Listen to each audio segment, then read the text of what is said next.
বিসমিল্লাহির রহমানির রহিম। রমজান মাস শুরু হয়েছে। আমরা প্রতি রমজানেই দেখতে পাই, রমজান মাসে এলেই ব্যবসায়ীরা পণ্যদ্রব্যের দাম নানা অজুহাতে বাড়িয়ে রোজাদারদেরকে একটি অস্বস্তিকর অবস্থায় ফেলে দেয়। ভোক্তা অধিকার অধিদপ্তর এই বাজার নজরদারির জন্য মাঝে মাঝে ভ্রাম্যমাণ কোর্ট পরিচালনা করে থাকে। আজকে খবরে দেখলাম, গতকাল ভোক্তা অধিকারের নির্বাহী ম্যাজিস্ট্রেট আব্দুল জব্বার মণ্ডল যখন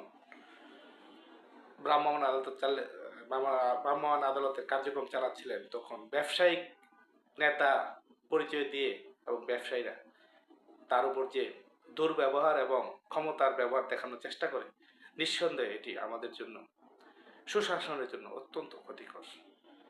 বর্তমান নতুন নবগঠিত সরকারের প্রতি আহ্বান থাকবে, দ্রুত এই সমস্ত ব্যবসায়ী যারা আইনকে বৃদ্ধাঙ্গুলি দেখায়, যারা আইন শৃঙ্খলা রক্ষাকারী বাহিনীকে প্রতি চ্যালেঞ্জ ছুড়ে দেয়, তাদের প্রতি আপনারা সদয় না হয়ে তাদের প্রতি অ্যাকশন গ্রহণ করুন। এতে সুশাসন প্রতিষ্ঠা হবে। ধন্যবাদ সবাইকে।